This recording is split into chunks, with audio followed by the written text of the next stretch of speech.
Etion.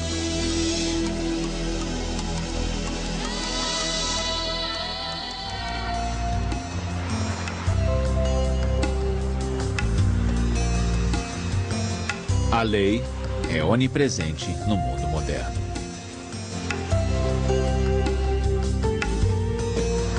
Ela regula cada aspecto da vida em sociedade.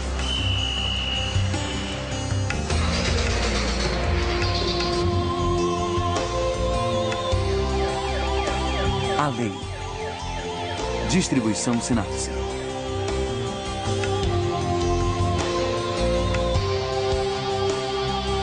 Quando uma pessoa infringe a lei, quando a paz da sociedade é perturbada, cabe ao tribunal julgar.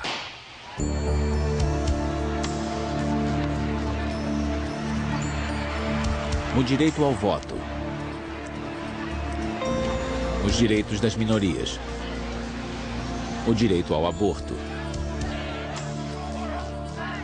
A lei mostra um espelho para cada sociedade, refletindo os seus valores e crenças.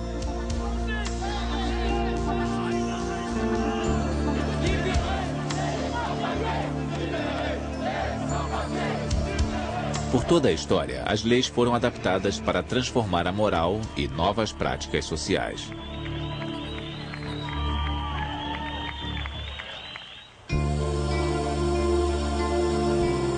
Hoje, os direitos humanos são o centro de nossa preocupação, pois não são garantidos em todos os lugares do mundo.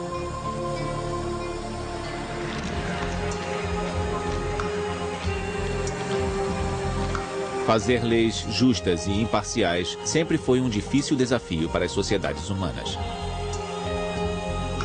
Como conciliar os interesses dos mais fortes e os dos mais fracos?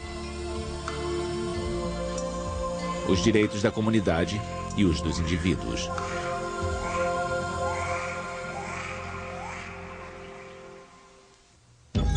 Os deuses, o homem e a lei.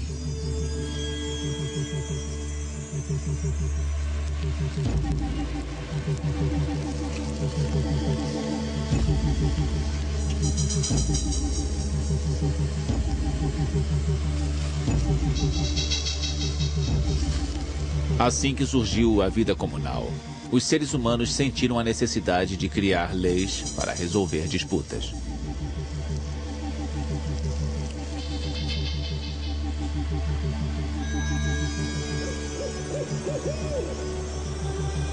As primeiras leis escritas foram encontradas na Mesopotâmia.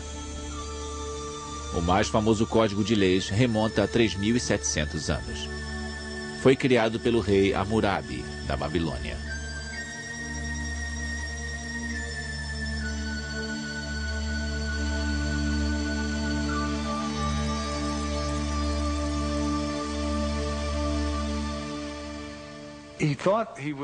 Ele achava que estava promulgando leis apoiadas por Deus.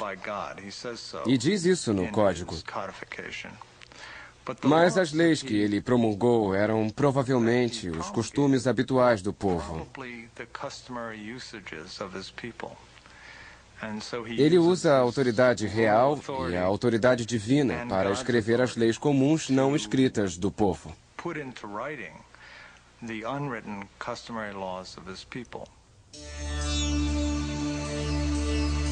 As leis de Hammurabi cobriam cada aspecto da vida cotidiana, da construção ao comércio, da escravidão ao casamento. As leis eram rígidas e não havia recurso. Se uma mulher é volúvel, se é esbanjadora ou dá má reputação ao marido, deve ser jogada no mar.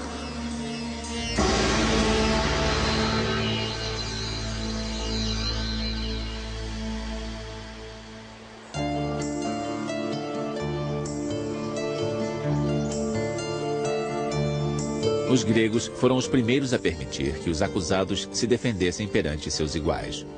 Em Atenas, podia haver até 2.000 membros de júri em um julgamento.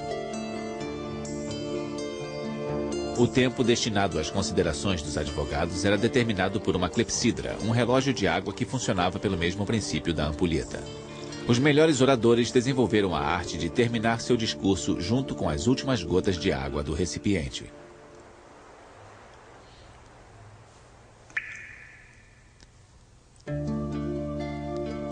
Os gregos também estavam entre os primeiros a estabelecer o conceito de igualdade perante a lei. Para eles, as leis feitas pelo homem deveriam refletir a ordem natural das coisas.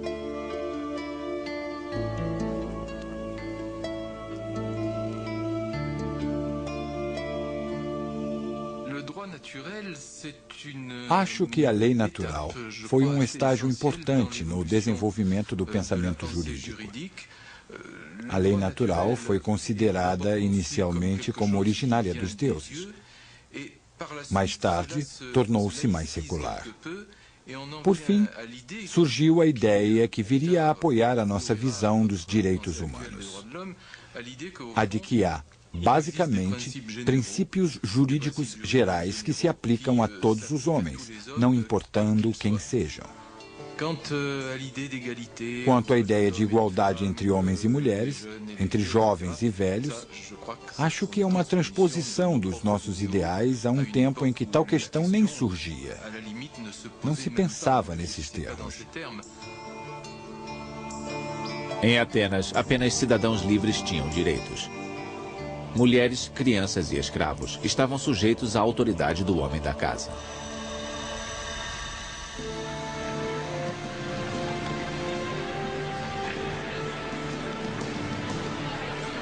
A sociedade romana também era patriarcal e utilizava escravos. A igualdade perante a lei permanecia um princípio subserviente aos hábitos da época. Os romanos eram um povo muito prático. O sistema de justiça deles era baseado em uma grande missa de jurisprudência e ainda serve como modelo.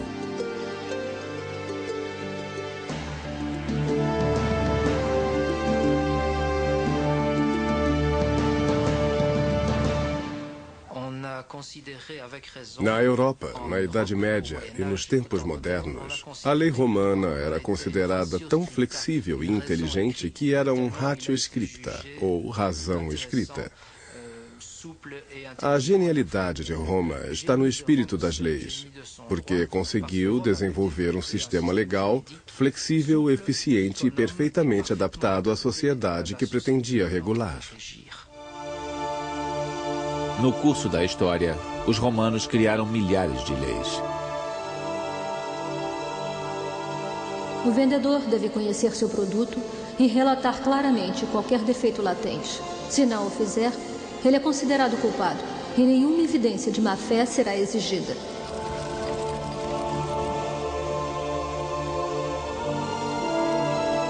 As leis eram tão complexas que os romanos contratavam peritos para opinar em questões legais.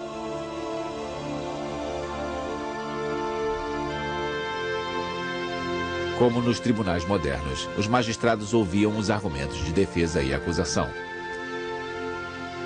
Os advogados contavam anedotas para entreter os espectadores. Os honorários eram altos, mas alguns concordavam em representar um cliente em troca de ser mencionado em seu testamento. Hoje, o acesso ao sistema legal é controlado pelos recursos financeiros de uma pessoa. Era assim também no mundo antigo. Mas não só por recursos financeiros. Os laços familiares também eram muito importantes. Se você pertencesse a uma família muito poderosa, seu acesso à lei era muito maior do que se não fosse. E isso se vê de forma mais clara em Roma.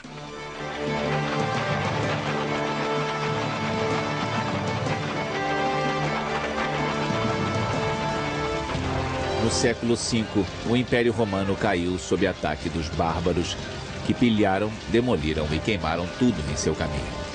Para todos os propósitos práticos, a lei romana desapareceu.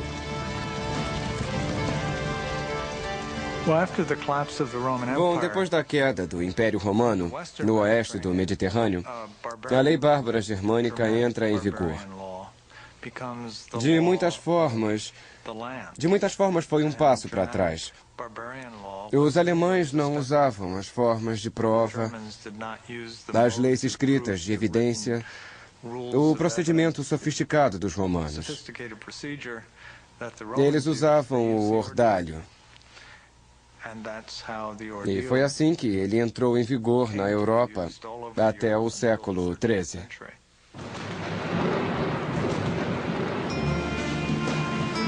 O ordalho era o julgamento de Deus através do teste da água ou do fogo. Uma das formas mais comuns na Europa era forçar o réu a caminhar segurando uma barra de ferro em brasa. A distância que ele deveria cobrir era determinada pela gravidade do crime cometido. Se a queimadura dele não ficasse infeccionada após alguns dias, era declarado inocente.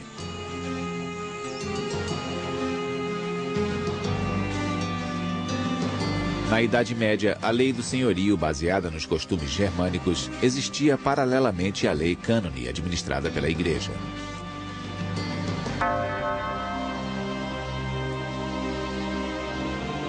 Ao contrário dos costumes que prevaleciam na época, a Igreja exigia que ambos os lados em um casamento deveriam dar consentimento. O consentimento matrimonial é um ato de vontade própria, pelo qual um homem e uma mulher se aceitam mutuamente na aliança irrevogável que constitui o casamento.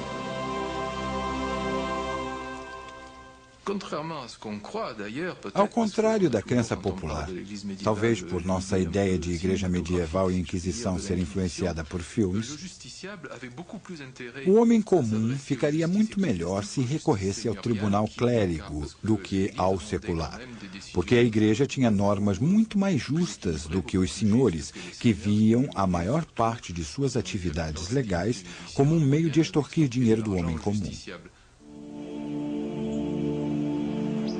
No século XI, o Corpus Juris Civilis foi descoberto. Era uma compilação de leis e jurisprudência romana criada 500 anos antes pelo imperador Justiniano. O código foi ensinado na primeira faculdade de Direito em Bolonha, Itália. Este talvez seja o evento mais importante na história legal europeia. A novidade, a singularidade do evento de um jurista chamado Peppo começar a ensinar esse sistema legal extinto em Bolonha é algo realmente extraordinário. Nós podemos explicar dizendo que os códigos de leis germânicos não eram capazes de acomodar as grandes mudanças que ocorriam nas sociedades europeias. Mudanças comerciais e mudanças econômicas. A partir de então, a nova legislação utilizou as leis romanas, mas no cotidiano a lei habitual continuava valendo.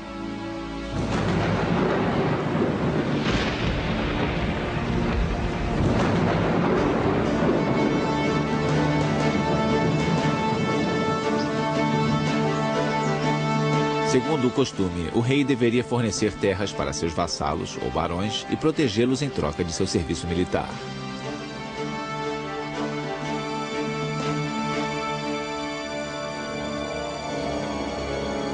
Na Inglaterra, o rei John Lackland infringia essas leis constantemente. Ele cobrava impostos excessivos dos barões e confiscava suas terras para encher seus cofres e financiar suas campanhas militares.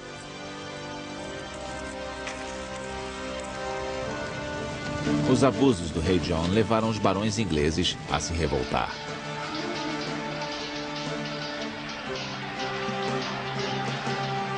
Em 1215, eles convenceram o rei a assinar a Magna Carta, a Grande Carta.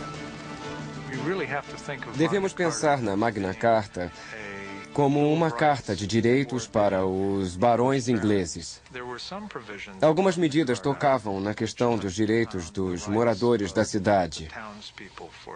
Por exemplo, alguns capítulos, especialmente o 39, tratava do direito de todos os ingleses serem julgados de acordo com a lei da terra. E esses direitos foram generalizados a todos os ingleses, mas não em 1215.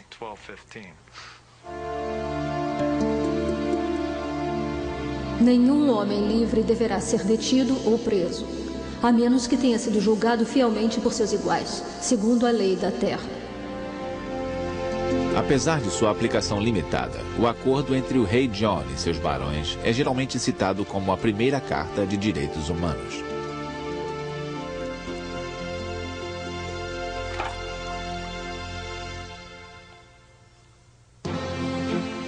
A conquista dos direitos.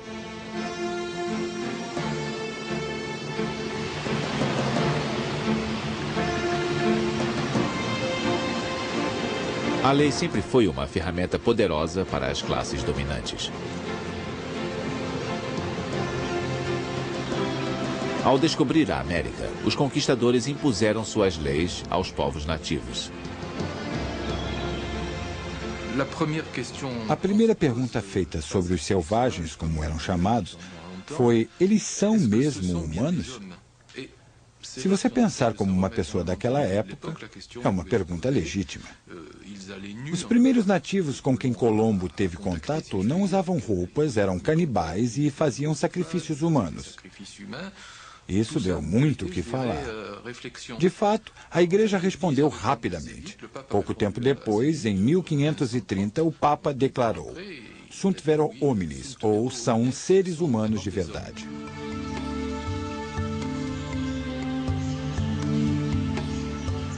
Mas que tipo de seres humanos?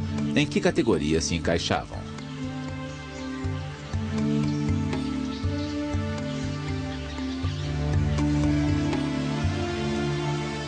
Depois de um acalorado debate, os juristas espanhóis concordaram em que os índios tivessem pouca capacidade intelectual, semelhante às crianças.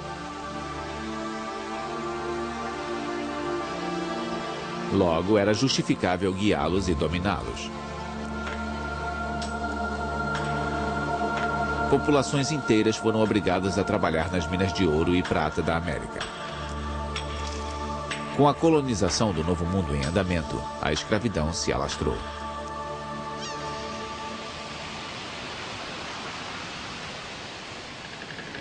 Os europeus transportavam milhares de africanos à força para serem escravos na América.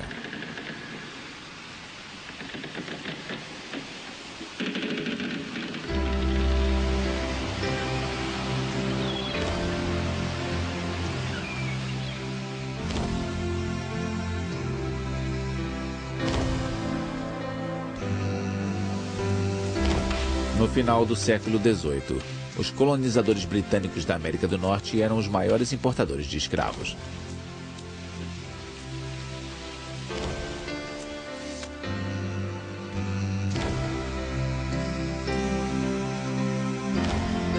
E foi nesta sociedade escravagista que Thomas Jefferson, um jovem advogado da Virgínia, exigiu o direito de liberdade a todos os homens. Todos os homens são criados iguais. São contemplados pelo Criador com direitos inalienáveis, entre eles a vida, a liberdade e a busca da felicidade. Para assegurar estes direitos, são instituídos os governos entre os homens.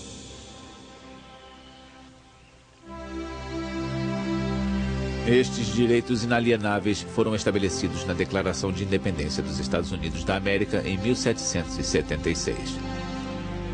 Mas em face de feroz oposição dos Estados do Sul, a escravidão foi mantida.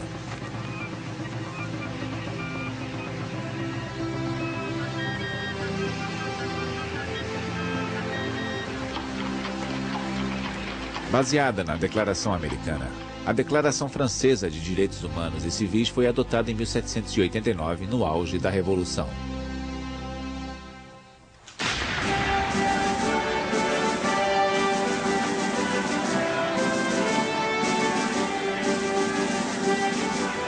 Com seus princípios de igualdade, fraternidade e liberdade, a Declaração varreu por completo os privilégios feudais.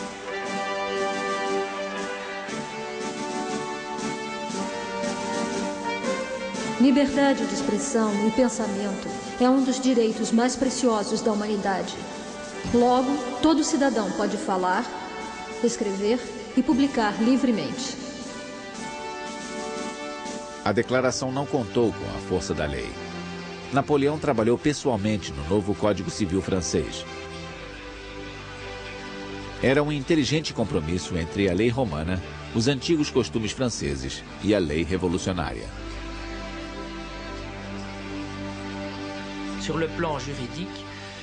Quanto às leis, Napoleão interveio para garantir uma certa segurança que não existia antes.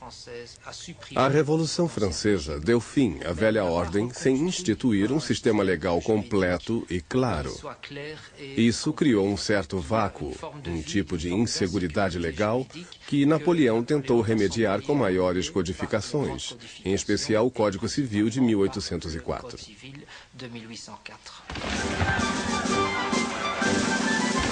Através das conquistas militares, Napoleão impôs seu código na Bélgica, em muitos estados alemães, na Polônia e na Itália. Há muitos países em todos os continentes nos quais o Código Napoleônico, revisado e melhorado, continua em vigor.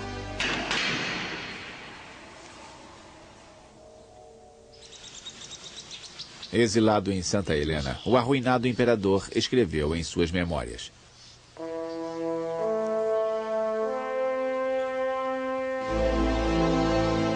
Minha fama verdadeira não foi a vitória em 40 batalhas.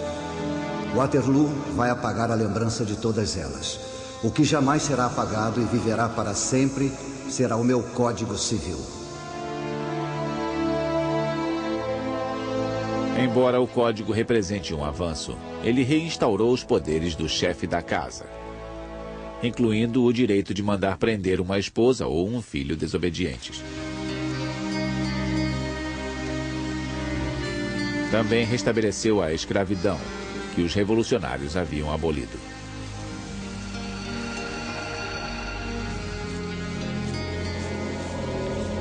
Mas logo os escravos de várias colônias europeias se rebelaram.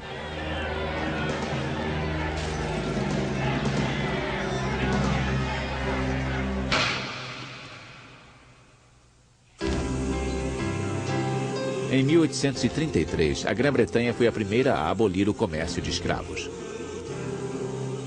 Depois foi a França, em 1848. Nos Estados Unidos, a proclamação de 1863, abolindo a escravidão, levou à emancipação de 3 milhões de pessoas.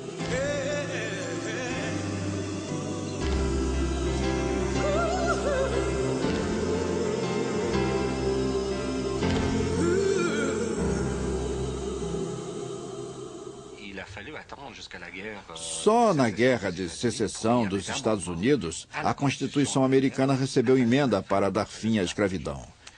E, como se sabe, isso não pôs fim ao racismo e à discriminação.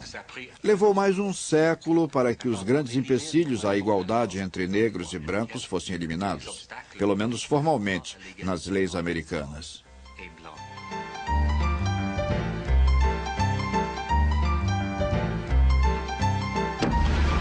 Governos nacionais baseados nas normas da lei surgiram no século XIX. A partir de então, o povo dava a seus representantes o poder de adotar leis. Logo, os governos instituíram uma série de medidas sociais com respeito a trabalho, agricultura, educação e preço de comida e aluguéis.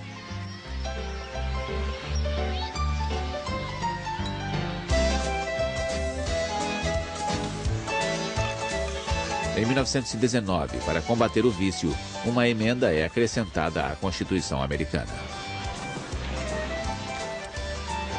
A venda ou transporte de bebidas embriagantes dentro dos Estados Unidos, sua importação e exportação para o propósito da ingestão estão proibidos. Para generalizar, os estados se tornaram os únicos repositórios de lei. A lei natural foi banida. Então, quando os estados começaram a decidir o que era certo ou o que era errado, o chamado positivismo legal, quando são os únicos repositórios de certo e errado, se tomam uma decisão ruim, não forçam um contrapeso nas sociedades para se opor à decisão. É claro que os horrores do século XX são um resultado deste desenvolvimento.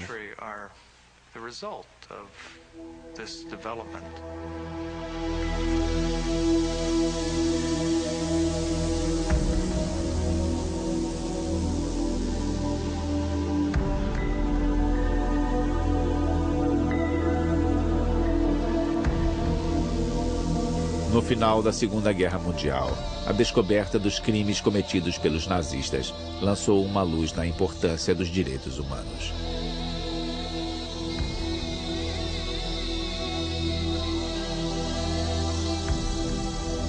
Em Nuremberg, oficiais nazistas foram chamados a responder por acusações de crimes contra a humanidade, crimes de guerra e crimes contra a paz. Metade deles foi condenada à morte.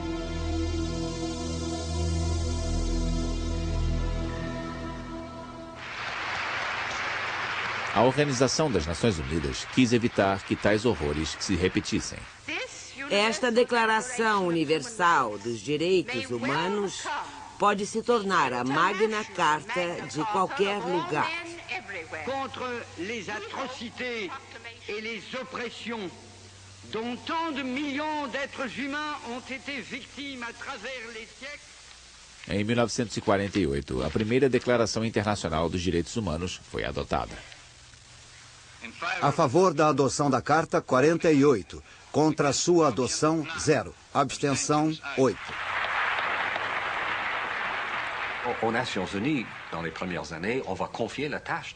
Nos primeiros anos, as Nações Unidas confiaram esta tarefa a uma pequena comissão que examinou todas as constituições do mundo. A Carta de Direitos Americana, a Declaração Inglesa, a Declaração Francesa e vai por aí, para produzir um tipo de catálogo de direitos básicos. Foi procurado um denominador comum nas constituições e acrescentaram outros fatores para elaborar a Declaração Universal dos Direitos Humanos, que foi adotada em 1948.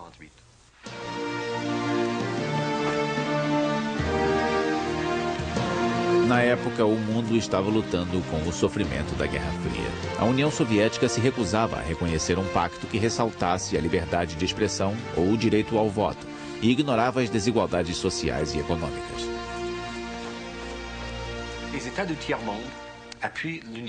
Os países do Terceiro Mundo apoiaram a posição da União Soviética. A reação deles foi: ouçam, para nós o mais importante é poder alimentar nossos cidadãos e proporcionar um padrão mínimo decente de vida. Lidaremos com a liberdade de expressão mais tarde. Havia um conflito entre os dois conceitos de direitos básicos. Eles acabaram chegando a um acordo. O pacto foi dividido em dois. O primeiro pacto se referia a direitos civis e políticos, como liberdade de expressão, religião e eleições diretas. O segundo lidava com direitos culturais, sociais e econômicos, como o direito a um padrão de vida razoável, o direito ao trabalho e o direito à educação.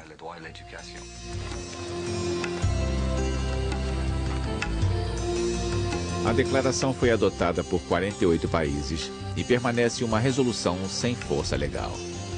Todo país tem a liberdade de aplicar ou ignorar seus princípios.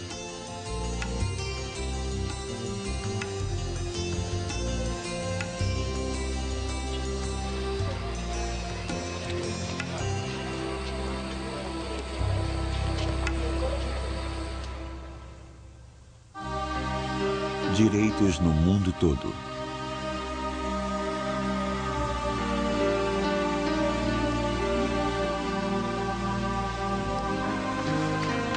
Em muitas partes do mundo, os direitos mais básicos continuam a ser ignorados.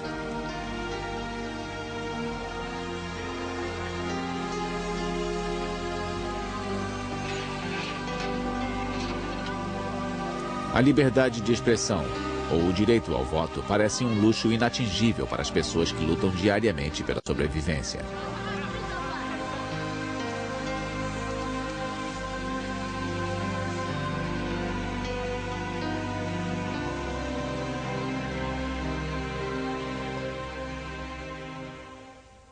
A grande maioria das pessoas do Sul não tem acesso à água potável.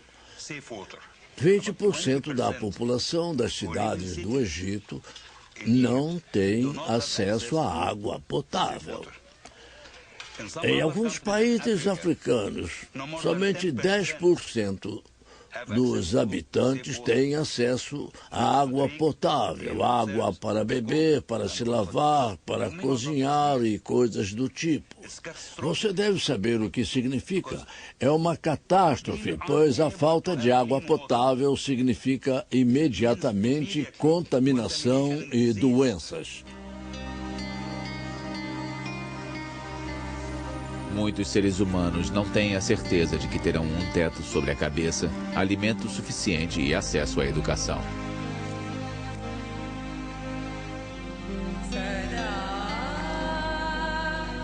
Em muitos países, as mulheres estão em desvantagem perante a lei.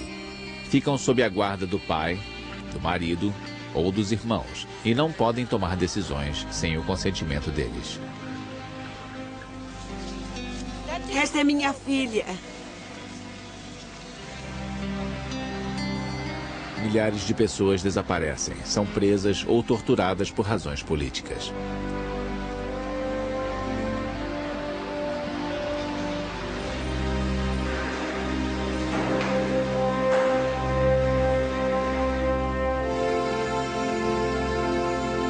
Para dar mais força a convenções internacionais, a ONU criou um tribunal internacional em Haia, nos Países Baixos.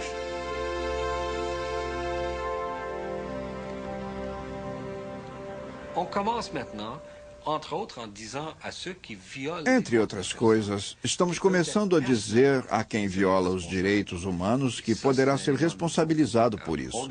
É uma novidade. Não dizemos mais a um Estado que deve mudar sua forma de agir só para que ele responda que discorda. Agora dizemos que se o Estado tolera a violação dos direitos humanos, não só o Estado será responsabilizado, como também o indivíduo criminoso. Planejamos ir atrás de quem viola os direitos humanos. Karadzic e Mladic na ex-Iugoslávia, Pinochet no Chile, Pol Pot no Camboja. Dizemos, se não parar, se continuar a violar os direitos humanos, poderá ser chamado um dia perante o Tribunal Internacional para ser processado. Cerca de 100 investigadores das Nações Unidas estão percorrendo o globo para obter depoimentos de testemunhas onde quer que estejam.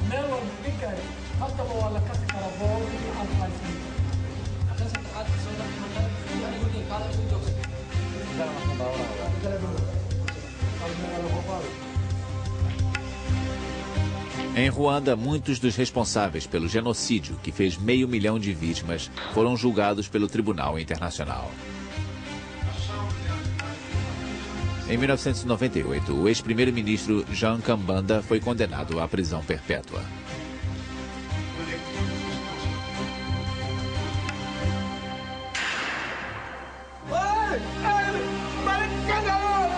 Sanções criminais, sanções econômicas contra países que violam os direitos humanos e tribunais internacionais. Essas ferramentas para garantir que se respeitem os direitos humanos têm efeito limitado. Enquanto houver grandes disparidades econômicas na Terra, a justiça internacional não será uma realidade.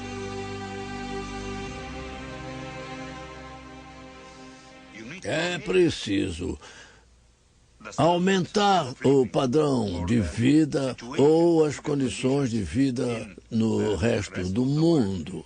É preciso que sejam condições humanas, estou dizendo que é realmente necessário, em especial no século XXI, que deverá vivenciar a outra geração de direitos humanos, na minha opinião.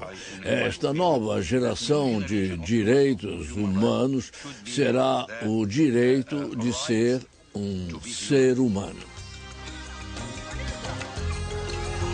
Só o que se precisa para rebaixar um povo à escravidão é privá-lo de seus direitos básicos.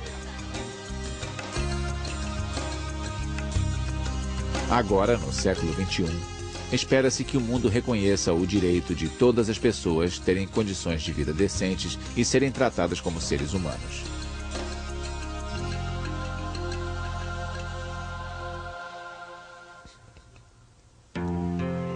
Lei e ética.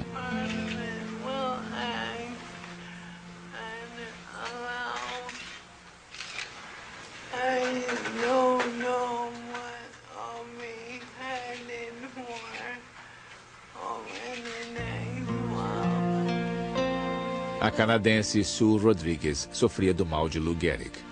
Por muito tempo, ela lutou na justiça pelo direito à eutanásia. Ela queria que um médico pudesse dar um fim à vida dela quando o estado dela piorasse demais para que o fizesse sozinha.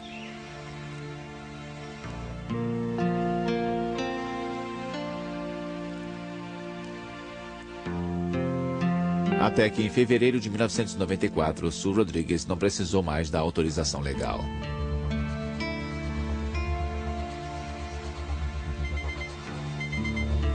A eutanásia gera discussões tempestuosas nos círculos médicos e entre a população. Até o momento, a Austrália e a Holanda estão entre os únicos países a autorizá-la em determinadas circunstâncias.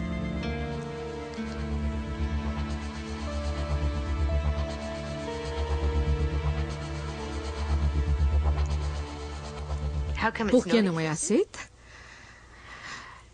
Porque, se você pensar no princípio mais fundamental no qual baseamos nossas sociedades, ele seria não matar o próximo. Se matarmos, seremos severamente punidos caso tenha sido deliberadamente. Aqui tratamos de modificar esta regra fundamental. Você faz isso porque sente pena da pessoa, diz que é compaixão, essas coisas, mas isso não altera o fato de que vai mudar o papel social mais profundo e duradouro de não matar o próximo. E muita gente não acha que deva ser mudado. Embora a eutanásia continue sendo controversa, o suicídio não é mais considerado crime. Os pacientes podem recusar tratamento médico mesmo que isso cause a morte, porque sua decisão não envolve a assistência de outra pessoa.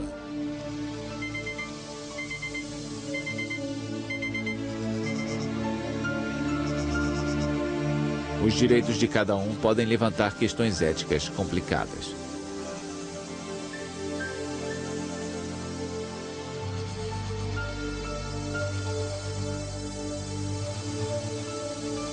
Quando uma mulher está gerando um filho, tem o direito de usar o corpo como quiser? O interessante, e tivemos um caso no Canadá que nos mostrou isso, é que se a mulher diz, vou seguir com a gravidez, mas vou fazer o que quiser, como usar cocaína, heroína ou cola, como foi o caso que tivemos no Canadá, a lei se complica e diz, um momento, você está prejudicando o feto.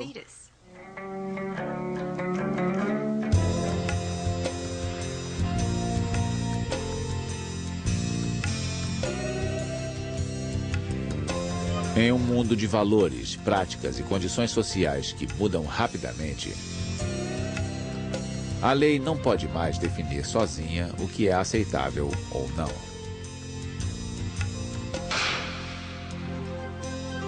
Com o surgimento de novas tecnologias de reprodução, acredita-se que o embrião humano precisa urgentemente de proteção legal.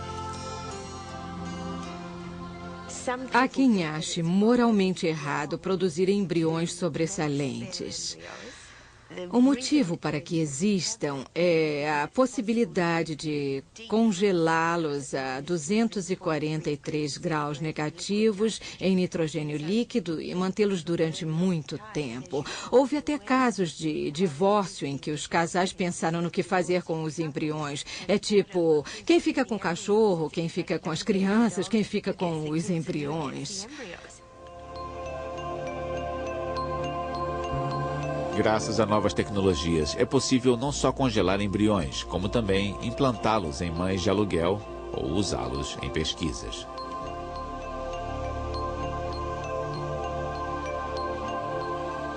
Algumas tecnologias novas também levantam questões assustadoras.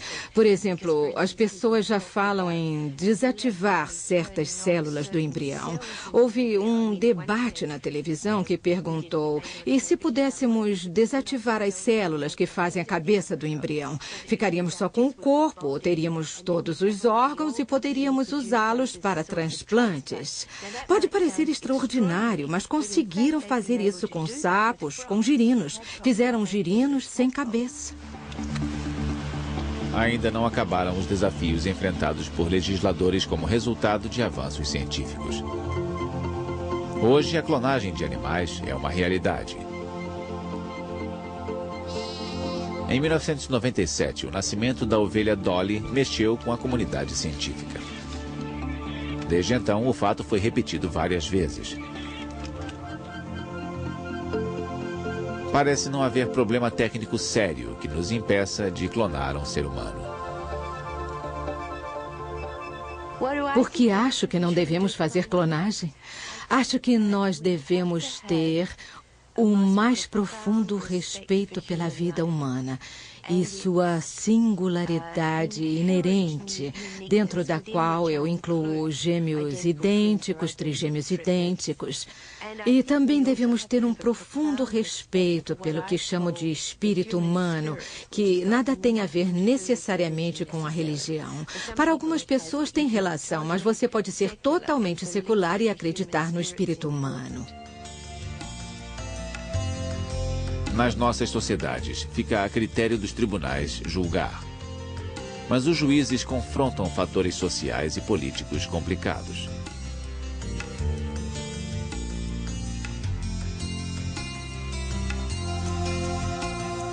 Cada vez mais estamos constituindo comissões de ética formadas por clérigos, médicos, filósofos e juristas, entre outros. Existe uma necessidade, um crescente reconhecimento da compreensão de que a maioria dos problemas sociais mais importantes que enfrentamos no fim do século não pode ser colocada em uma caixa unidisciplinar. Não podemos dizer, isso é um problema médico, deixa o doutor resolver.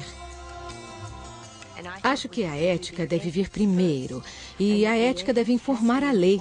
Muitas vezes no passado, pensamos que se era legal, estava correto. Isso não é necessariamente verdade. Pode ser legal, mas errado do ponto de vista ético. A sociedade deve examinar o que está em jogo legalmente.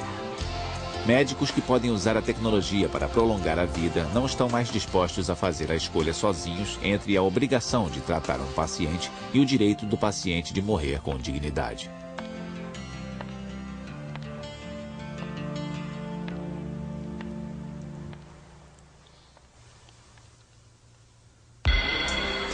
A lei dos direitos.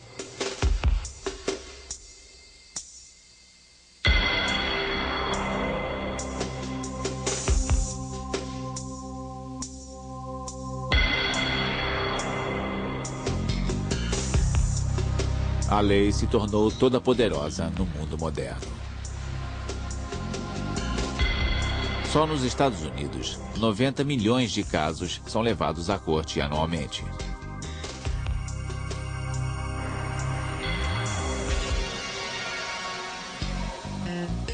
Nas nossas sociedades, sempre nos sentimos esmagados por leis e regulamentações.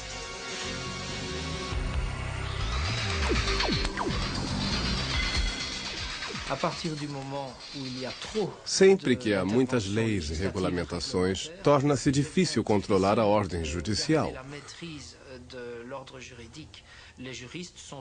Os juristas estão quase literalmente afogados em um mar de regulamentações. Também há um segundo efeito negativo. A regulamentação obsessiva e desnecessária complica as relações humanas.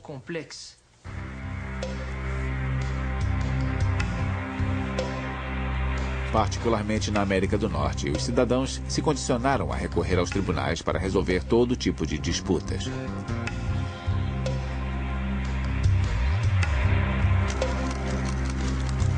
Há incontáveis processos por quebra de contrato ou demissão, ou ações contra fabricantes de produtos considerados defeituosos.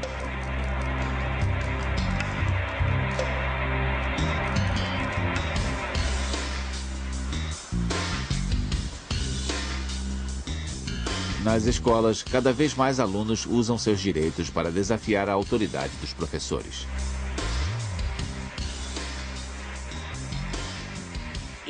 Acho que vimos o declínio da adesão ao que se pode chamar de religião institucionalizada. Acho que vimos um aumento no uso da lei. Isso provavelmente porque passamos de um controle moral de nossas relações como forma principal de governo para governá-las em uma sociedade secular através da lei. Se observarmos o que aconteceu nas sociedades norte-americanas, houve um declínio na noção de comunidade e um aumento do chamado individualismo. As nossas sociedades são descritas como baseadas em um intenso individualismo.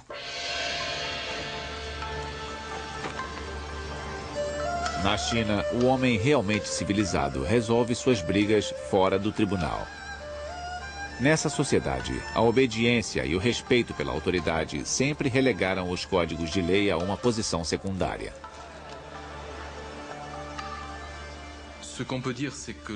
Certamente a lei não tem o mesmo prestígio e respeito em todos os lugares. No Ocidente, tendemos a atribuir grande importância à decisão da lei. Em outras culturas, em sociedades tradicionais e asiáticas, a lei é apenas uma forma de regulamentar a sociedade e pode ser usada bem menos do que os outros padrões, como a religião, por exemplo.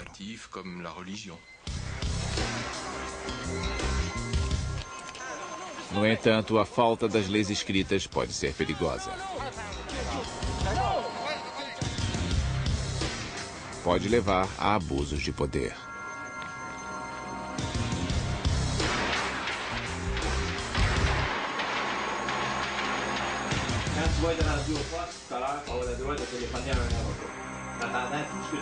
No Ocidente, o sistema legal é congestionado. O acesso a ele é parcial e seus representantes cometem abusos. Através dos anos, estes fatores acabaram com a confiança dos cidadãos.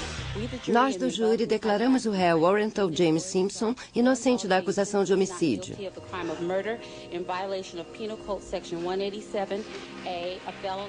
Nos Estados Unidos, a absolvição do astro do futebol americano O.J. Simpson, acusado de assassinar a esposa, deixou muitos cidadãos com raiva. Alguns atribuíram o resultado do julgamento à riqueza do Sr. Simpson. A meu ver, não se deve atribuir qualquer credibilidade à versão do réu. Sendo assim, peço que o culpem das acusações de homicídio qualificado. Assim como a sociedade que a criou, a lei não é perfeita. Mas apesar de suas fraquezas, a justiça continua tendo papel importante em nossa sociedade.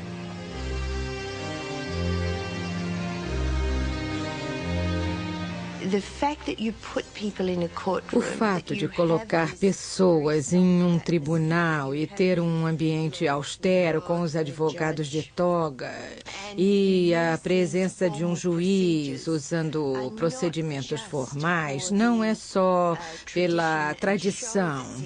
Eu penso nisso como se criassem um ambiente especial que faça as pessoas reagirem e interagirem de forma diferente.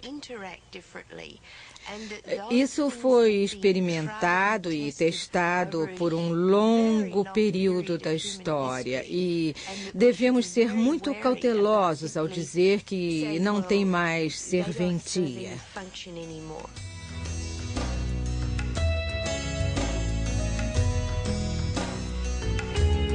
Em décadas recentes, muitos grupos lutaram para ter seus direitos reconhecidos em tribunais.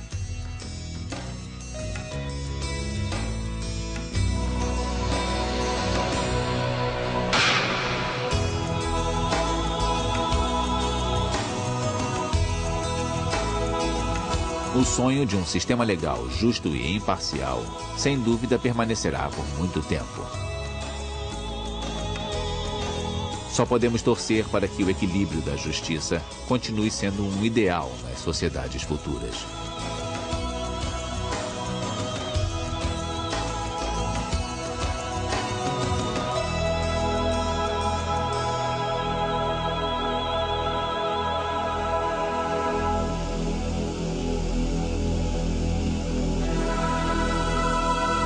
versão brasileira, Audio News.